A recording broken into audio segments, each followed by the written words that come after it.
righty, folks. Nothing like coming straight out of the audience and signing up and being number one. I swear to God, I've never done this before, but I have lived a pretty interesting life, so I can come up with a story. So the theme tonight is near misses. There we go. I don't know how to adjust. Okay. So the theme tonight is near misses. And when I think of near misses, I think of near-death experience, getting thrown in the stony lonesome, all those kind of things. But this being hockey east central located, I'm going to, are we good? Okay. No, go ahead and sit down. I can hold it. So I'm going to tell you a story that is a near miss of me getting my face bashed in by an NHL tough guy. Now, a lot of you probably think I ran into Rick Middleton at a bar, popped off to his wife, and that's how it all started. Not quite. There was alcohol involved, but there was also a hockey game involved, and it was in a professional game. So I did play hockey, but this particular night, it was New Year's Eve, and we were going to see a minor league hockey game in Cincinnati, Ohio. Fun little town, good little hockey team. We had season tickets, 4 of us. And being New Year's Eve, we decided that we were going to upgrade our tickets to better seats. So we went to the bar first. Then we went to the game. We found a scalper outside, traded our tickets and a little bit of cash for seats 2 rows right behind the bench. Now, the Cyclones played at the Cincinnati Gardens, which was a replica of Maple Leaf Gardens. Quirky little thing about Maple Leaf Gardens is they have no glass behind the players' benches. Cincinnati Gardens, an exact replica, no glass behind the players' benches. So the guys that I went with were mechanics at Delta. And when they get their job in the morning, they have little burlap sacks that are parts bags. So they took a burlap sack, cut it apart, made a little jersey out of it, put it on a rubber chicken, and drew a Louisville IceHawks logo on it. And for some reason, the IceHawks logo looked a lot like a rubber chicken, hung it on a hockey stick from a noose, and we decided to take that to the game. Sounds like a good idea. So there we are at the game, swinging the rubber chicken over the Louisville IceHawks bench. Their coach wasn't real happy about it. So at the end of the first period, a buddy of mine goes down to the beer garden, gets some beers. He comes back. He goes, "You won't believe what just happened to me." We said, "What?" He goes, "The coach from Louisville came down to the beer garden, grabbed me by the scruff of my neck, put me up against the wall, and said, 'If you guys like those seats so much, you better shut your mouths or I'm going to change them.'" Well, being an old hockey player, having a few beers, that was pretty much it. So they come out for the second period. Players are out on the ice warming up. Coaches are on the bench. I stood up. I said, "Hey, Warren."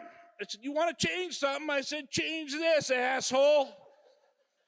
So we proceeded to talk about Warren's family. We proceeded to talk about Warren's, significant other. We proceeded to talk about the players. And it got a little bad. So the ushers come up and they take our chicken. They said, "You guys can get this at the end of the game. We're going to take it down to the scorer's box." We said, "All right." So the players are up there squirting water at us, and we're talking to them. And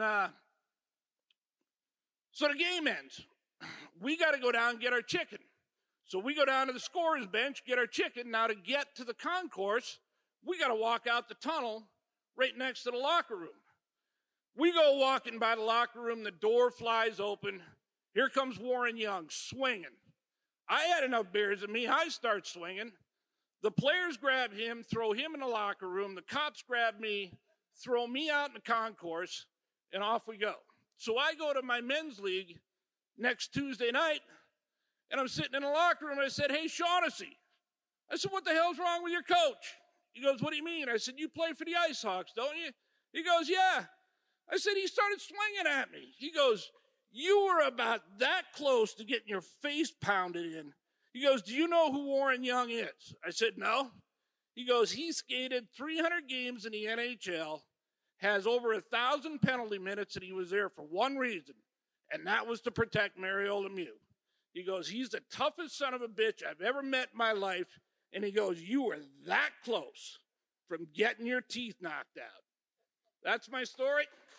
I want to thank you guys for showing up.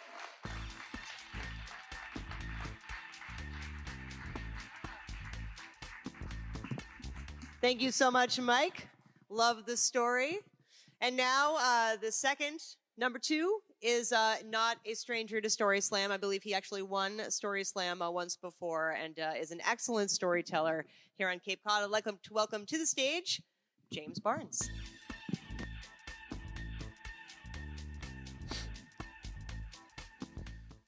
My senior year of high school was like coming back from the dead. I had been struggling with depression since probably the 6th grade. Pretty much felt invisible all through high school.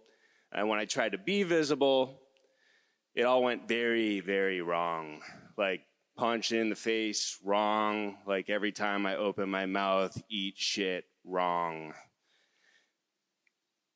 My coping mechanism was basically to stay invisible and run out the clock on my childhood. A couple of things happened before my senior year that turned it all around for me.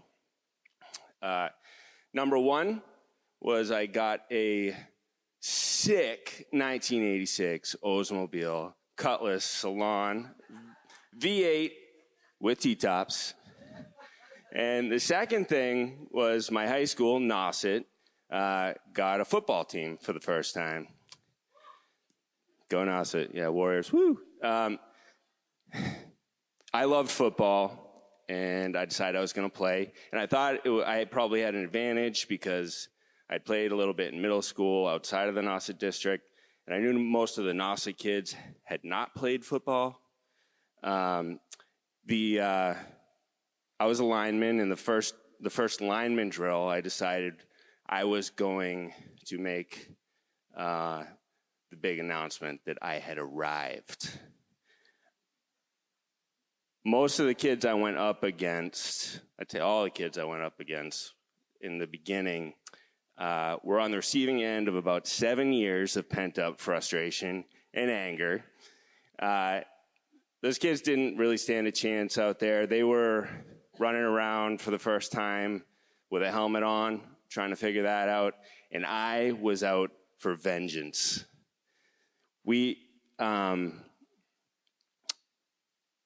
had a team this first Nauset team was made up mostly of misfits, cast-offs from other sports, and kids that had something to prove.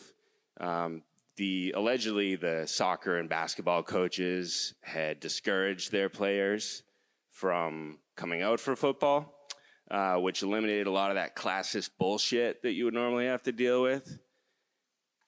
Our offense was pretty cool. It was made up of the likes of Joe Caviano at right tackle, who used to high-five me all the time, saying, it's fat kid time, and Nick DeSimone at center, who is this chubby hockey player who partied like a 22-year-old. And at running back, we had Joseph Schiebel, a talented basketball player who defied his coach to come out for football, which was a very East Ham kid thing to do. And then we rotated our quarterbacks. The first quarterback was Jed Carlson. And I always knew he was in because he'd be gagging on his mouthpiece when he was calling out the snap count. And then the other quarterback was Chris Malatesta, my best friend, a gifted athlete, very creative brain, which led to constant improvisation, spectacular plays, and lots of anger from our head coach.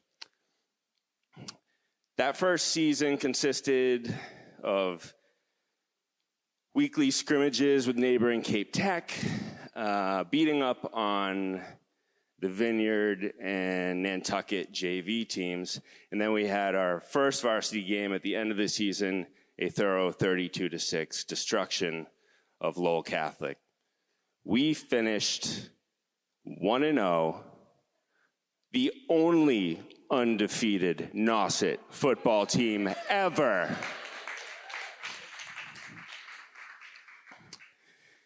At the end of the season, we had a banquet, and a football banquet, and all the seniors got awards, and my coach said I was the best blocker on the team, and I felt so good about myself.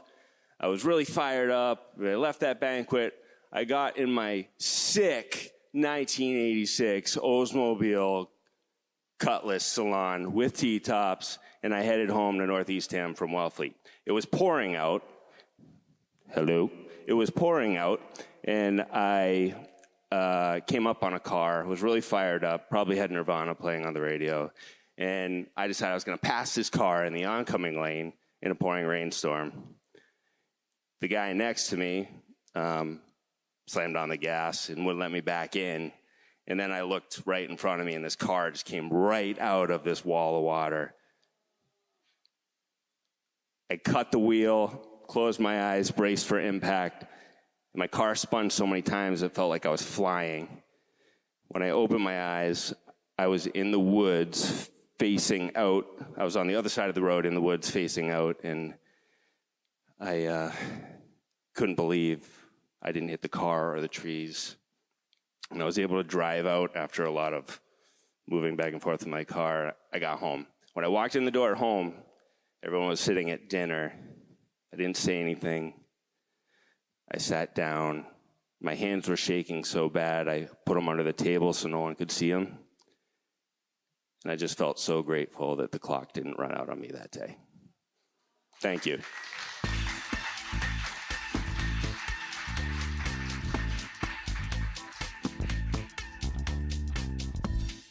Thank you so much, James. So these stories are fantastic. I can't believe we're only at number 3. A reminder to the judges, don't forget to be keeping score as we're going. It's going to be a lot of storytellers coming up. Number 3, Susan and Arino, please come to the stage. Very excited to have you. Big round of applause for Susan.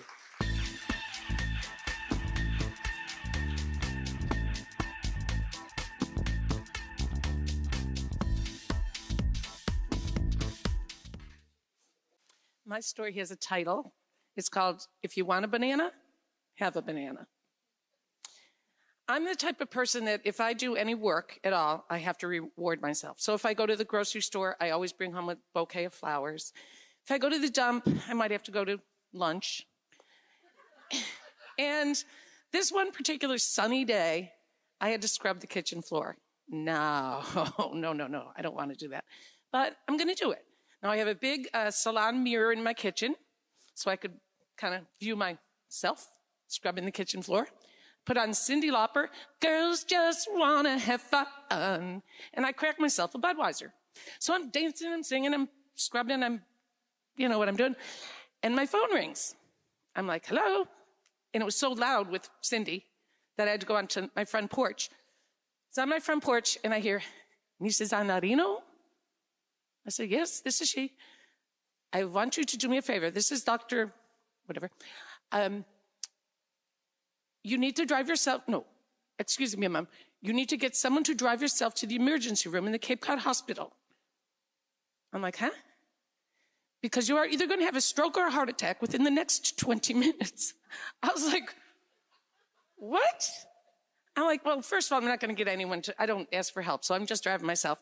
I have my little girl in the great room on her computer. I'm not going to tell her because she'll get, I'll be right, Mommy, I'll be right back. Get in my car. I'm like, stroke or heart attack? What'll it be? I'm like, all right, I'm going to die. I'm going to die. But I don't want to tell my daughter who's on the computer. I'm like, just die. You're good. You're good. So I'm driving along and I'm thinking, I've had a good life. I'm a teacher. I'm a good teacher, well respected. The kids that I teach love me, and I love them even more. My daughter's not an infant. You know, she's doing good. She's a good student. Met and taught a little deaf Brazilian girl, sign language. I'm accomplished. I'm good. All right. So this is the life. I got a nice house. My house is good. Dirty kitchen floor, oopsie doodles. But, well, you know, what can you do? So I get into the Cape Cod Hospital emergency room, and I walk in. I'm feeling good. I had a beer. Sorry about the beer thing, but I'm feeling good. So I go up to where they check you, the desk there. And I'm like, hello, I want to check in. I'm Susan Anarino. And there's a neon green sticky note on the computer. It says Anarino. I'm like, what? I'm like, I feel fine. So they go, Anarino, stat, or whatever they say. So they bring out this gurney thing. They lay me on it. And I'm like, oh, my God, what is going on here?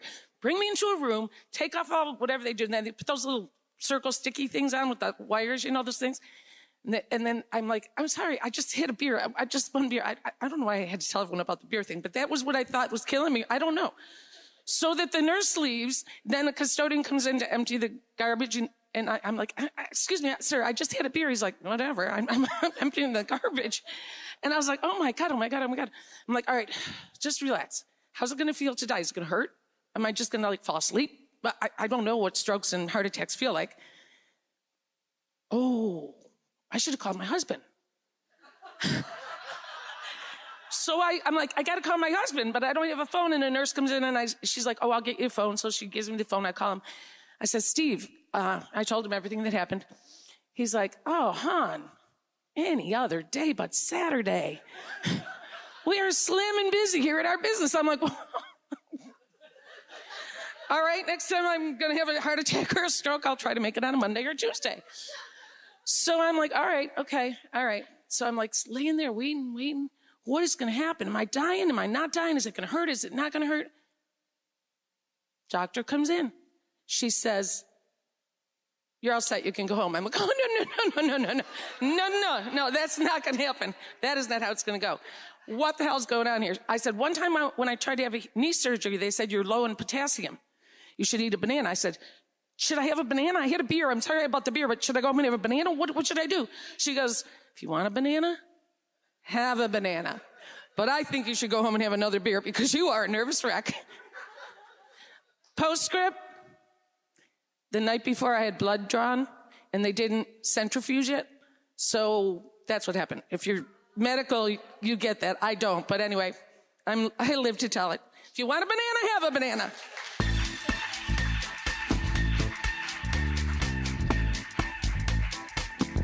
I'm going to think about you, Susan, every time I have a banana from now on, which is every day. Our next speaker, you've heard on the radio for many years, Mr. Larry Egan. Come to the stage. Big round. We having fun tonight? And don't forget, you guys have a chance to vote for your favorite shoes, so keep tabs on the numbers. Larry is number 4. All right. We good? We good? Okay. Well, my tale of near miss actually involved the Boston Red Sox. Now, this body doesn't exactly scream 5-tool player, but it came about when the Red Sox announced that they were looking for a new public address announcer at Fenway Park back in 2003. So being in radio, I ran to the production room, dashed off a quick demo tape, sent it off, and figured that was about it. 2 weeks go by. I get a call and a message on the home answering machine saying, Larry, this is Molly McSo-and-so from the Boston Red Sox, calling to let you know that you're one of the 25 finalists of the public address announcer position.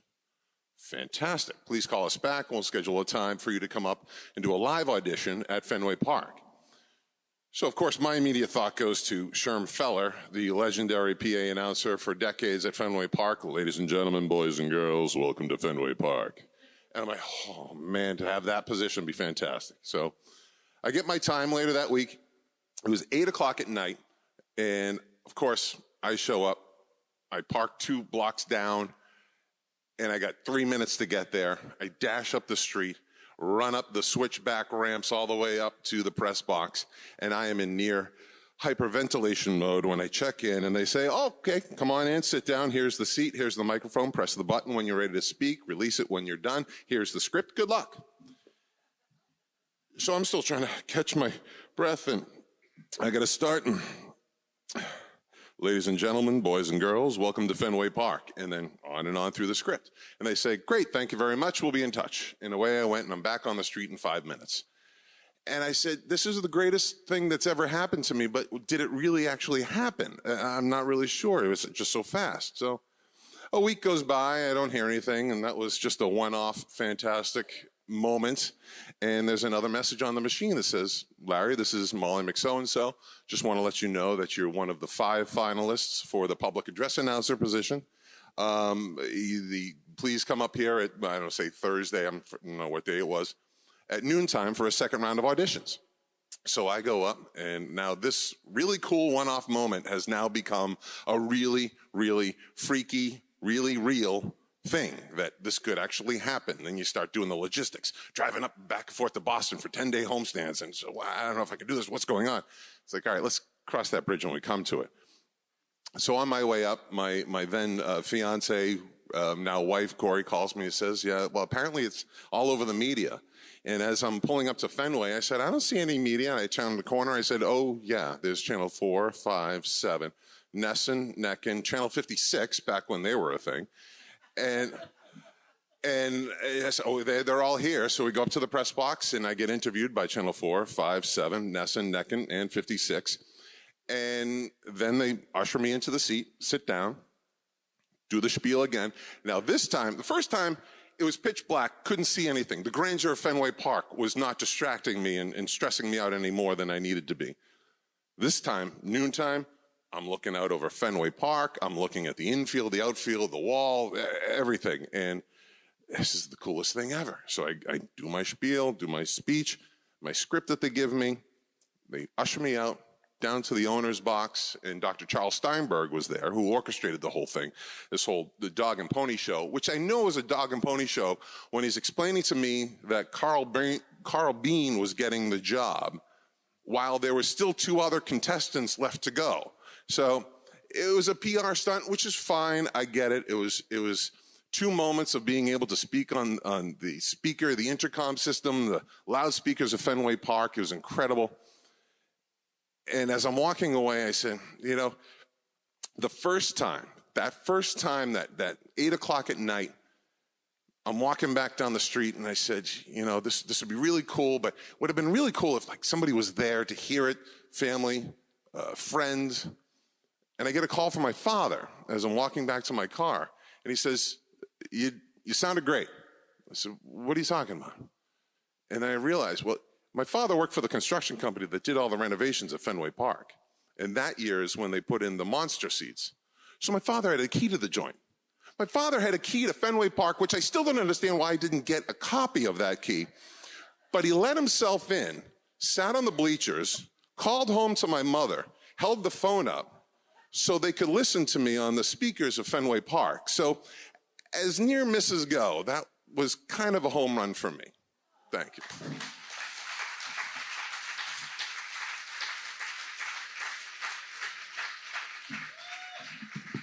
Thank you, Larry. And I think you would have done a great job as the announcer for Fenway Park, but we're lucky to have you here on Cape Cod.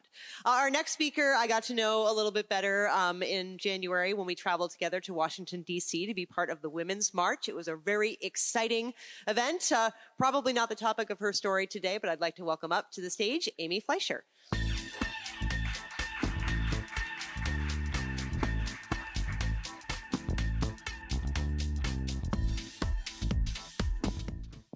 Hi, everybody. So when I was 20 years old, I was in college, and I went backpacking through Europe. So I had my Eurail pass, and I stayed at a bunch of youth hostels. And I went backpacking alone, but I really discovered very quickly that you can make friends everywhere you go. One of the first stops I made was in Edinburgh, Scotland, where I made friends with this guy named Steve who sold fish out of the trunk of his car door to door. And he took me to the projects where we went to a party where a burly Scotsman stood on a coffee table and dropped trowel and then lit his nether regions on fire for our entertainment. And so right away, good decisions were happening. Excellent decisions. And a little while later, I found myself in Italy. And one of my bucket list destinations in Italy was the island of Capri, which is off the Amalfi Coast. It's a mountainous island. And on the train down, I made friends with this other American girl. Her name was Abby. And we decided to split a hotel, kind of splurge when we got to Capri. So we go and we check into our hotel and we go down to the village for the first night to a little pizzeria and had great pizza.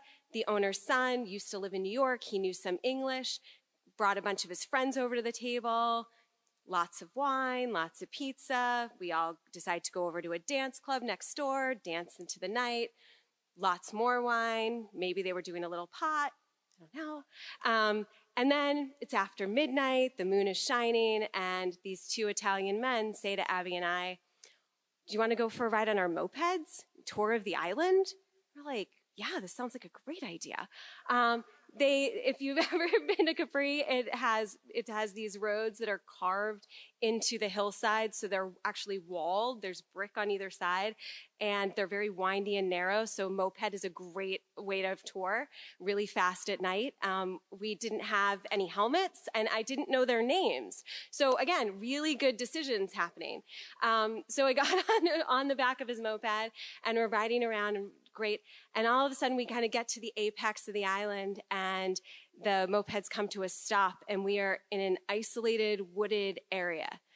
And all of a sudden, I realize my parents have no idea where I am. And also, this is where after-school specials come from. So if you grew up in the 80s, I was thinking they're just going to be inspired and they're going to think, wow, do not get on a moped with a strange Italian man. Tell your kids, everybody should know. And you can imagine what was going through my mind. And then they said, do you want to go for a walk through these woods, these dark woods? And we're like, sure, this sounds great. And so we go for this walk, and Abby and I, by the end of this walk, I'm sure you can imagine what was in our minds, and we're holding hands. We are almost crying.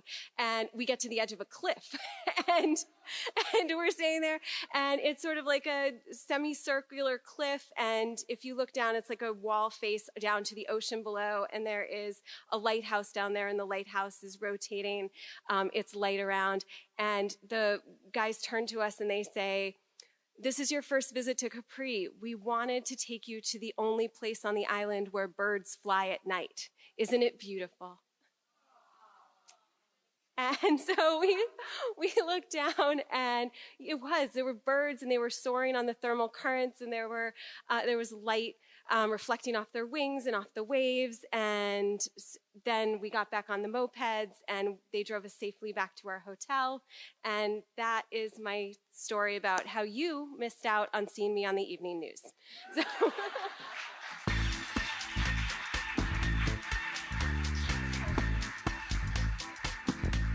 Thank you, Amy. And you sometimes can see Amy. She's been on Cape Media News a few times, so you might see her on the local evening news. We are going to take a short break so you can head to the bar and grab another beer or a delicious lemonade if that's your taking, and we'll be right back with the second half of StorySlam.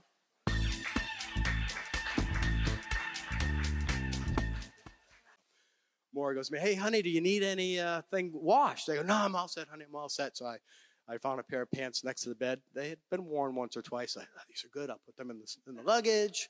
And then we go from there. So we're getting ready to go to the airport. And we're in line at security. We're a little tighter than we usually are to get on the plane. And our luggage is going through the scanner. And the guy goes to me, excuse me, sir, do you have a razor in your luggage? I go, no, that's in my check bag. That's my razor's in my check bag. He goes, there's definitely a razor in this bag. I go, oh, that's interesting. So Maura's going, there's a razor in his bag? What do you mean there's a razor in his bag? I said, honey, there's not it's in my other bag. So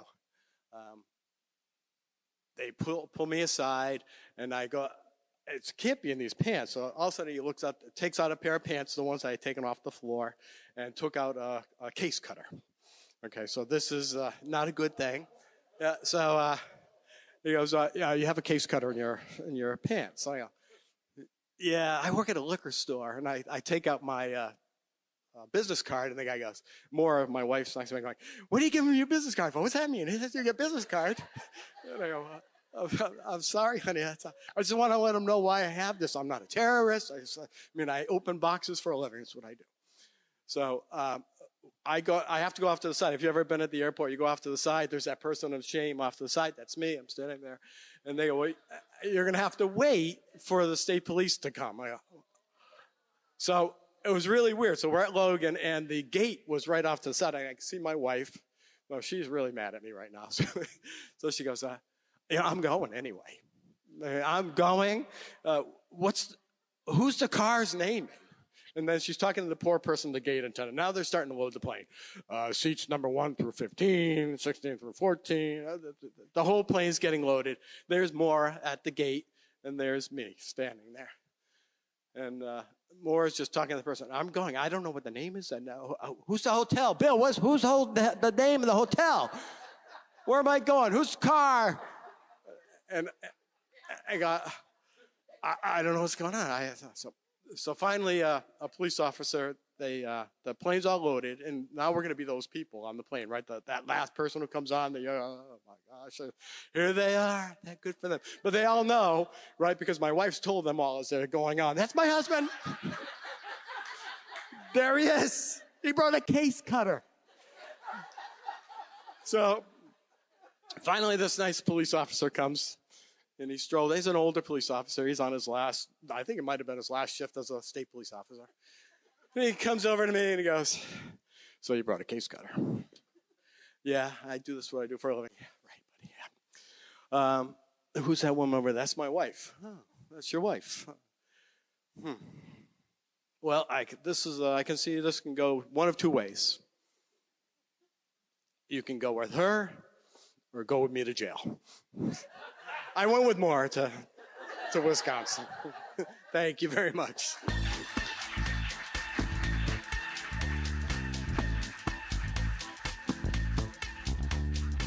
Make you think twice about checking your pockets before you pack your pants in the luggage. Beware of those box cutters.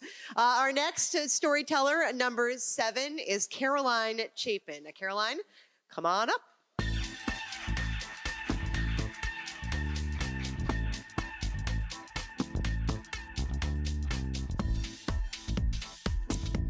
The summer after my freshman year in college, I got a call from my mother. I was working at a summer camp. And back then, no one made long-distance calls in my family unless it was really serious, like someone maybe had died. No one had died, but it felt like big news to me because she was calling to tell me that I wouldn't be going back to college in the fall.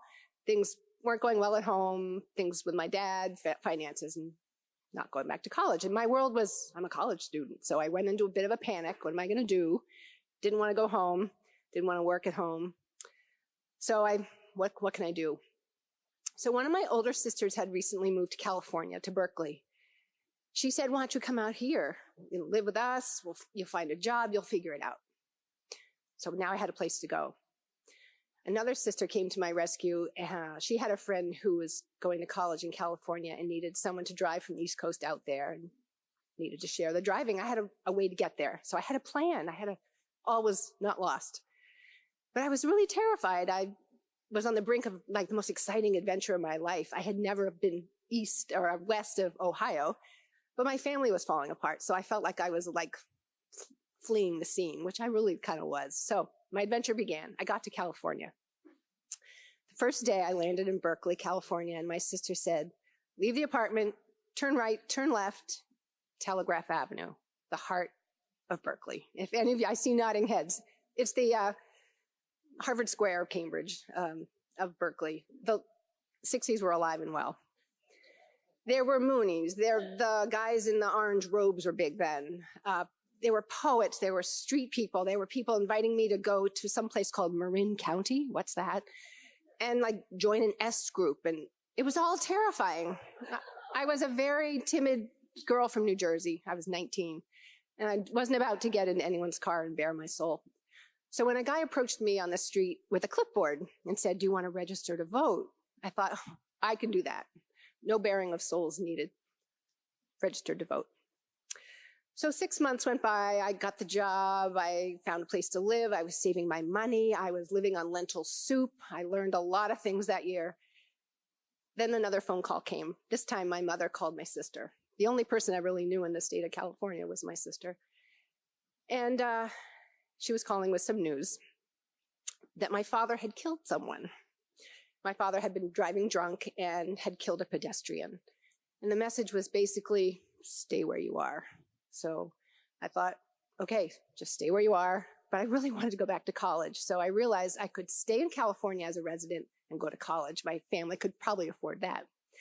So I got the paperwork going, the application, and I had to prove residency. So I remember distinctly standing in front of a copy machine, putting a paycheck, the rent stub, a utility bill, but I needed something that would prove that I was boots on the ground in California 365 days before the fall semester would begin. So I had to think, what do I have that proves that I have been in the state? And then I remembered the first day I was in California, day one, Telegraph Avenue.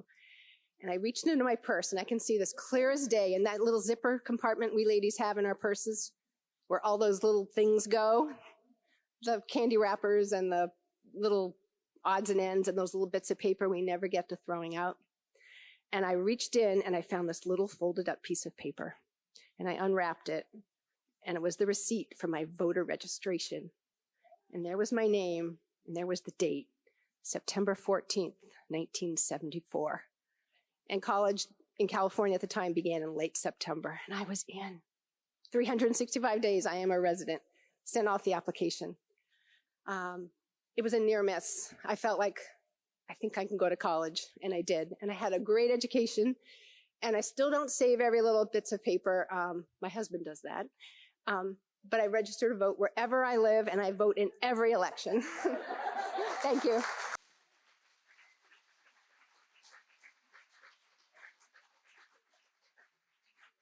Thank you, Caroline. Caroline is number 7 again for all of us who are voting at the end. Next speaker, good friend of mine, worked with her on several things at the Arts Foundation of Cape Cod. It's her first time. Big round of applause for Julie Wake.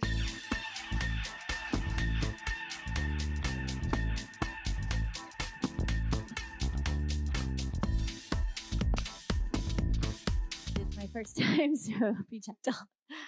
I'm going to tell you a story about my first big job. Saw an ad for this job for the assistant to the president at this very prestigious advertising agency in Boston. And I was so excited. It was on Newbury Street. It was in the famed Frank Gehry building, one of my favorite architects. And I just knew I had to be in that position. So my strategy to get the job was to show up at the office and present the top reasons why the president should hire me as his assistant. And I did it. And within 24 hours, I had an offer. And within a week, I was outside his office in a cubicle, fancy designed cubicle on Newbury Street. So it was a very interesting place. My first few days, I learned that I was his third assistant in 3 months. And that was okay. I was going to take him and that agency to the top. I was committed to this job. I was his personal assistant, and we were going to win it. So time went by, and he didn't really give me much to do. I was basically his gatekeeper. Colleagues would walk by, and they would say, "Is he in?" And I would answer either yes or no. And my favorite part of the job was handing out Advil and Rolaids to his senior top executives. They were very stressed out over big ideas and deadlines, and I just felt so needed. So I kept an ample supply of both, and I felt like that was the best part of my job. So every day was like the last day. Nothing really changed until one morning I arrived at work, and in my cubicle sat the biggest bouquet of flowers that you've ever seen. And I thought, wow, this must be for him. I mean, he had just received a nomination from Boston Magazine's Most Eligible Bachelor. So I was like, oh, it's going to be from one of his admirers, you know. So I dig through the flowers, and I find the card to verify who it goes to, and it has my name on it. And so I open the card, and it's from him. And I'm like, what the hell is going on? So I'm like, it's not my birthday. Nobody died. And, you know, what could I have done? I'm really good at Rolaids and Advil and saying yes or no, but like, what have I done to deserve this? And so he's in his office, and I thought the polite thing to do was to go in and say, thank you. So I lean in, and he looks up at me, and I said, thanks for the flowers.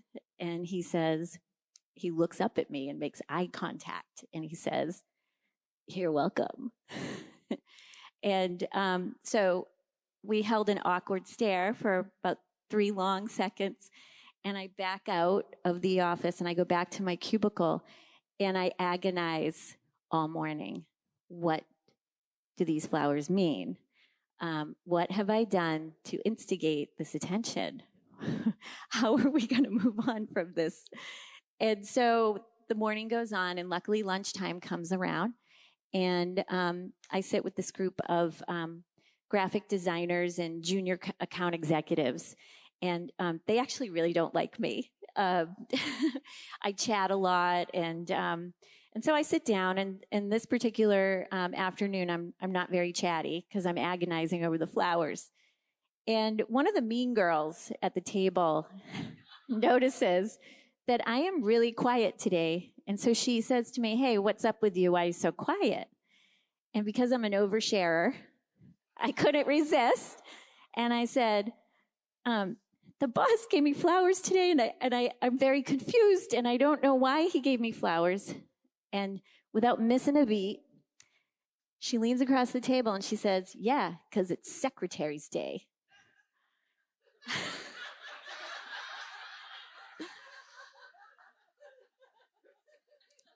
And I was like, oh, yeah. So I went back to my cubicle, and I lasted as the secretary for Boston's Most Eligible Bachelor for about 3 more weeks before I found another opportunity. And by the way, it's now called Administrative Assistance Day. Thank you.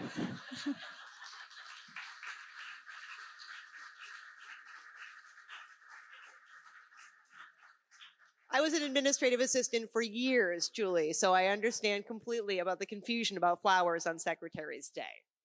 Also makes me think of Mad Men. Maybe her boss was Don Draper. So Julie was number 8. We are now at our number 9. We have 10 speakers tonight, so 2 stories left. Number 9 is Miss Marie Younger Blackburn.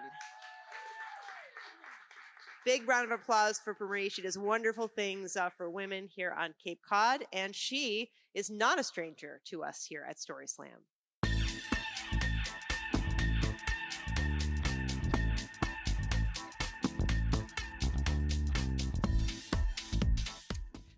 It's been well over 20 years, but to me, it was just like yesterday when the Rhode Island State Trooper pulled me over and screamed, "Do you know you almost died?" If that wasn't enough to just make me freeze, the fact that I was carrying 6 young Black males in my family from each line of the family in the back of my van, I don't know what is. You see, we were on our way home, and to us, home is your family reunion. You know, in the African-American tradition, we go back home, which is down south. So we were headed south to Virginia.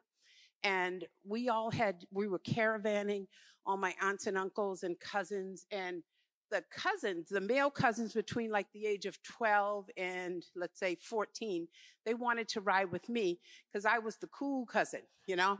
I had a young son their age, and there were like 5 of them that always hung out together, and I had another young son.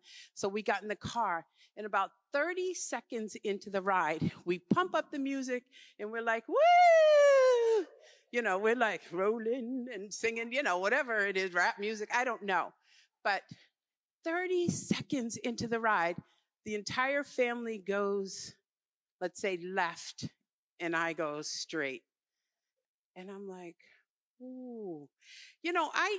I thought the worst thing about this ride was how was I going to feed all these young males? But no, I was traumatized.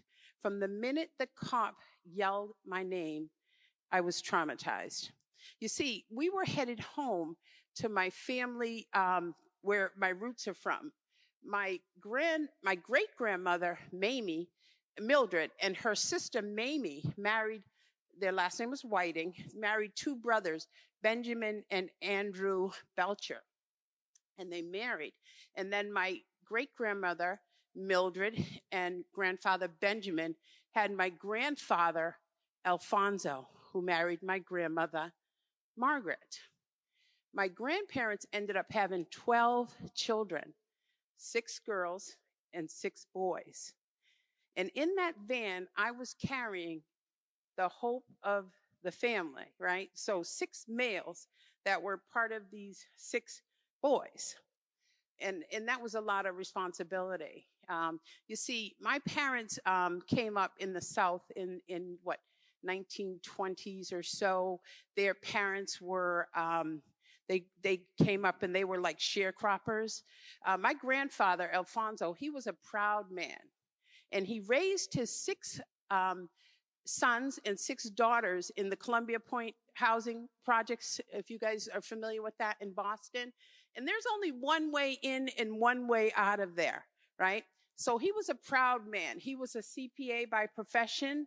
And my grandmother, who died in her early 50s, she was an RN. So they were professional people trying to maintain and raise these children. And they had a lot of hopes and a lot of dreams for their children. My grandfather's biggest wish for his children was that they would be entrepreneurs, that they would work for themselves. I always tell my children, your money is in your hands. So you don't have to rely on other people for where your subsistence is going to come from. And that's the same way I was raised from my parents and my grandparents. My grandfather had hope for the children. He wanted us to be entrepreneurs, and he wanted a way out of, Columbia Point. So fast forward, these young men that I drove, we're alive. We had a near miss, but we're alive. My son, he owns a catering business. My other cousin that was in the car, he's an engineer and a project manager. One is a realtor, one is an accountant. And one, I got to look at this past December. We have what's called Cousins Christmas, where 100 cousins come together. And I got to look at this young man and tell him, just by faith, I said, you're having a son. And they had a gender reveal party, and he's having a son. So they survived. Thank you.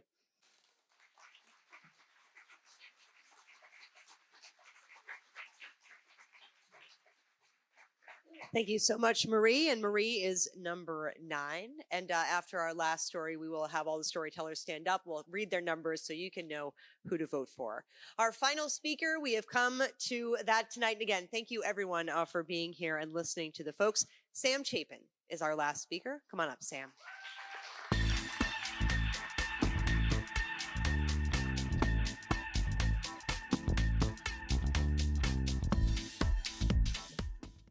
I was in my early 30s. I was married. My wife was pregnant. I was working as a carpenter on a construction crew, a small group of guys putting together custom houses. It was a pretty good situation. But I got to thinking that maybe I didn't want to end up being a 60-year-old man who was dependent on physical labor for a living. And one day, hot summer day, I was carrying a bundle of shingles up onto the roof of a house we were building. The foundation had not been backfilled yet. So I was walking up the ladder onto the roof, and I got to the eave of the house, and I looked down, and it was about 30 feet down to the bottom, and I thought, you know, one little slip here, and this could be all over. You could have absolutely nothing to do, no way to make a living. So there were these guys who would come by the job site to tell us where to put the septic tank. And they were wearing sport coats, and they had shiny shoes, and they were driving late model sedans, and they would come up with these papers and tell us where to put the septic tank. And even though we kind of already knew where to put the septic tank, and I thought to myself, I could be one of those guys, maybe. I could drive around all day in an air-conditioned car and work in an air-conditioned office and have the certifications and the papers and tell people like me where to put the septic tank. So I started looking into this possibility. And my local state university did have a program in civil engineering, which is what I would have to go through to do this. And I talked it over with my wife, and I said, do you suppose that we could actually do this, that I could go back to college? Now, at the time, we were living, like a lot of guys like me at the time who were carpenters, we were living in a half-built house. The kind of house where your mother-in-law says, I'm not going to come visit again until there's a door on the bathroom, instead of a blanket pinned up. We didn't have much debt. We didn't have much money either, but we figured, okay, we could do this. I could go to school to learn how to be an engineer. So I applied to the local state U, filled out the application, sent it off. Some weeks later, an envelope comes in the mail. Now, if you've played the college application game, you know fat envelopes, thin envelopes. This was a very thin envelope.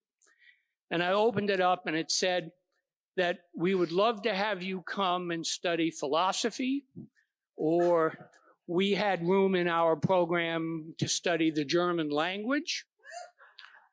But no, I'm afraid that we don't have a spot for you in our civil engineering program.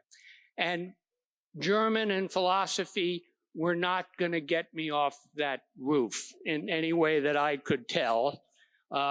So I thought, well, okay, that was a nice idea. We'll have to do something else. We'll just have to forget about that. Another few weeks go by. It's a very rainy day. We have no indoor work, so there is no work to do, and I'm at home alone. My wife is at her job, and I'm looking out the window at it pouring rain, and I'm thinking about my future, and the phone rings. And I pick up the phone, and it's the admissions department from my state university saying, we've reconsidered, and we actually do have room in our civil engineering program for you. And in about a half a second, I did a complete pivot. I did a 180 turnaround, and I just said, yes, I will do that.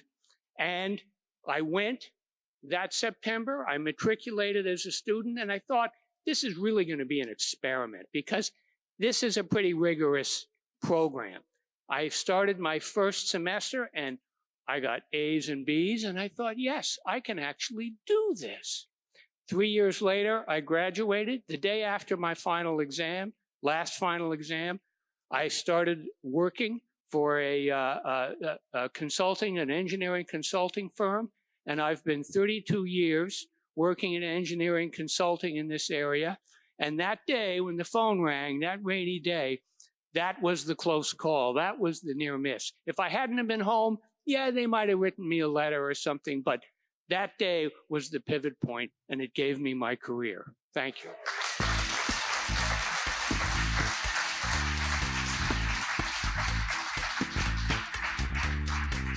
Thank you so much, Sam, and thank you to all of our storytellers. And let's give a round of applause for our judges while they tally the scores.